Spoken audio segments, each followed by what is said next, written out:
Hi guys, and welcome back to my channel. My name is Madeline and this is Made with Books, and we're temporarily in a different filming spot.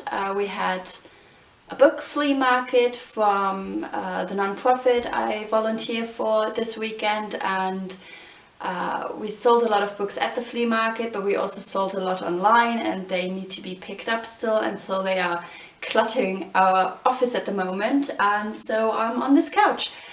Which is also really nice. Let's talk about the books that I read in May, so a bit of a different topic.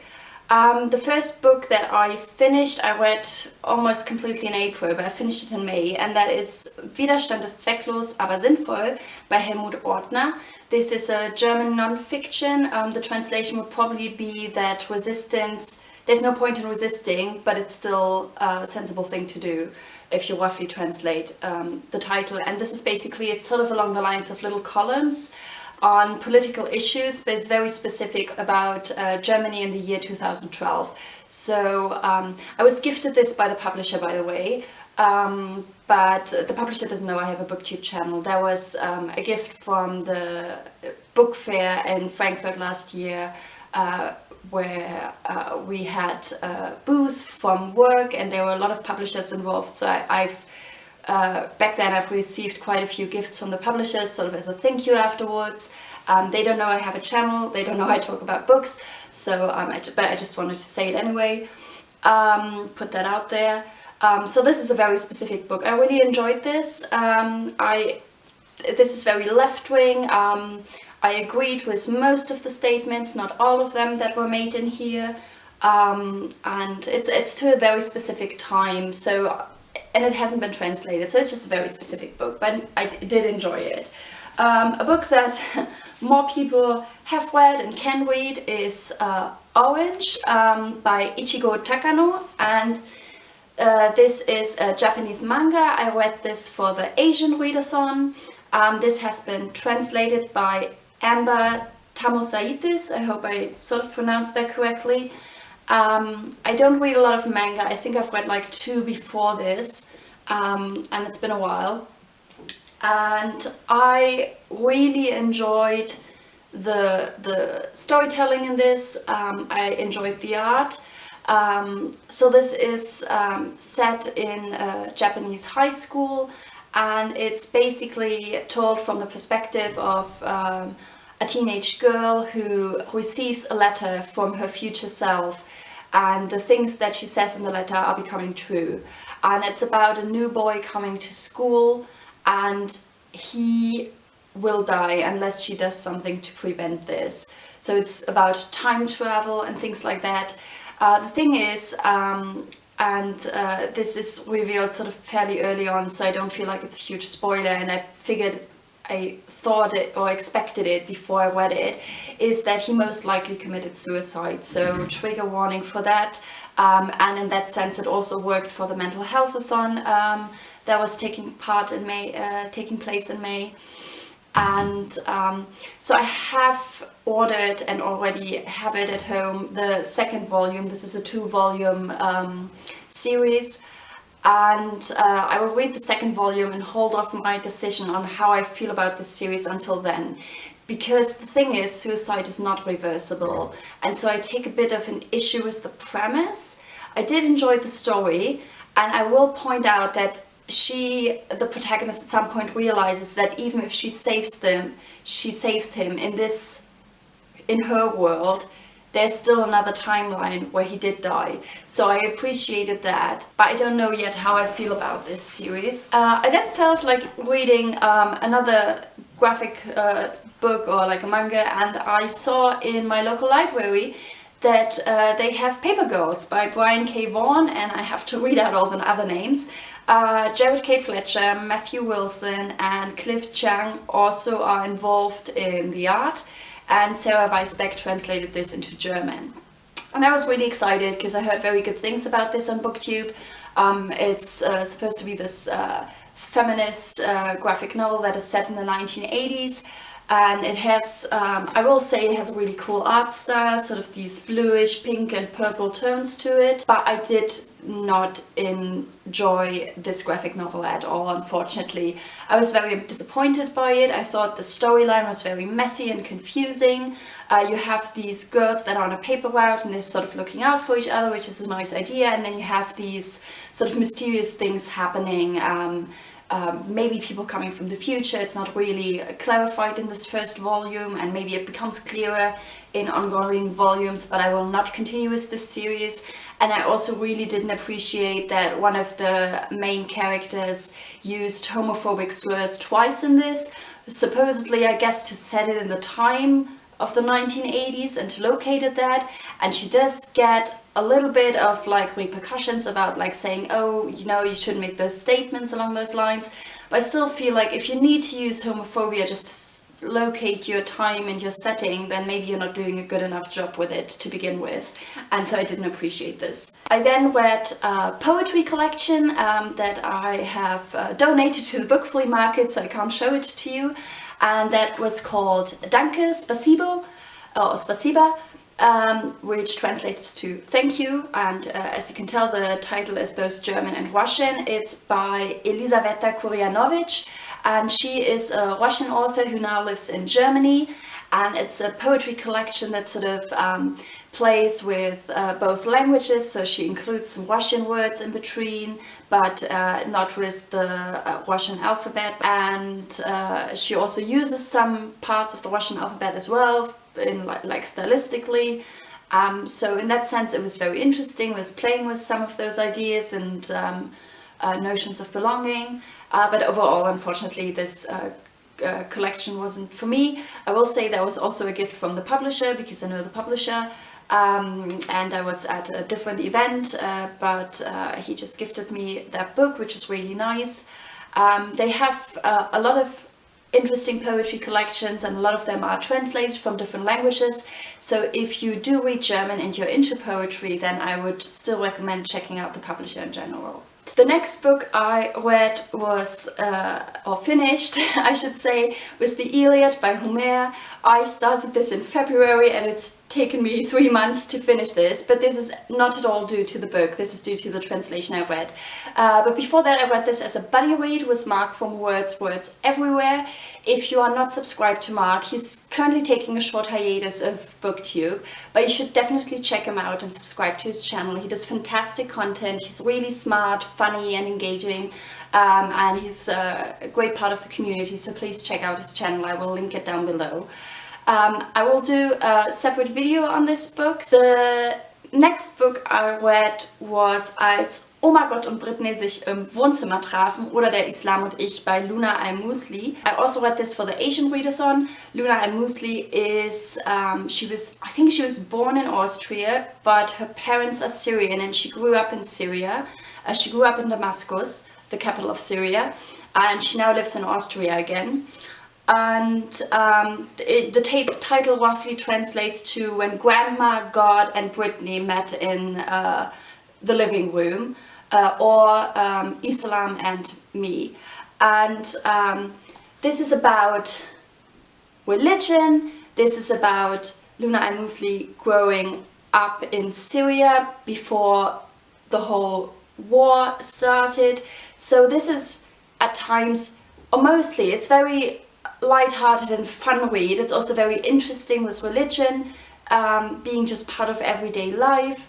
If you do read German, because unfortunately this hasn't been translated into English yet, it's a very recent German publication, but if you do read German, I would definitely recommend this. It was a very fun read. There's this scene with her and I think her sister and her cousin where they are playing hair salon, and they decide to smear her sister's hair with like hand lotion to make it really shiny and glossy, and it's taking her mother forever afterwards to wash it out.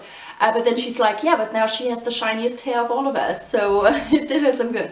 So that was really funny, and then they play hair salon again a year later, I think, or sometime later, and the cousin gets her hair chopped off and the mom's not too pleased. So it was just really lots of funny little anecdotes, and it was just a pleasure to read this one. I then read Engagiert, Euch, Stéphane, Hessel, im Gespräch mit Gilles Vanderpooten, and this is basically Engage Yourself is the English title. If you would translate it, it hasn't been translated into English.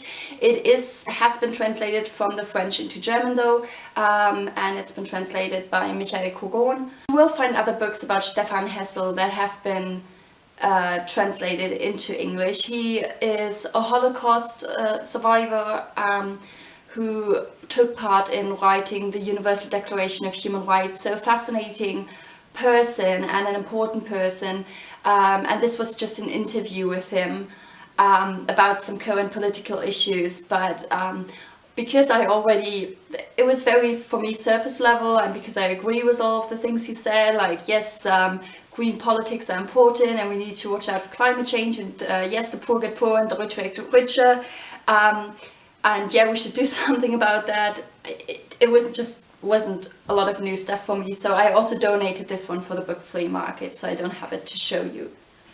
The next one I read, I have owned since I was 16 years old, and I seriously think I wasn't able to read it until now. And the reason I couldn't read this before is just because of the very heavy Scottish dialect these poems are written in, and that I just didn't understand when I was 16, so I had to wait for my English to get better. I understood, I would probably say like 90% of it now.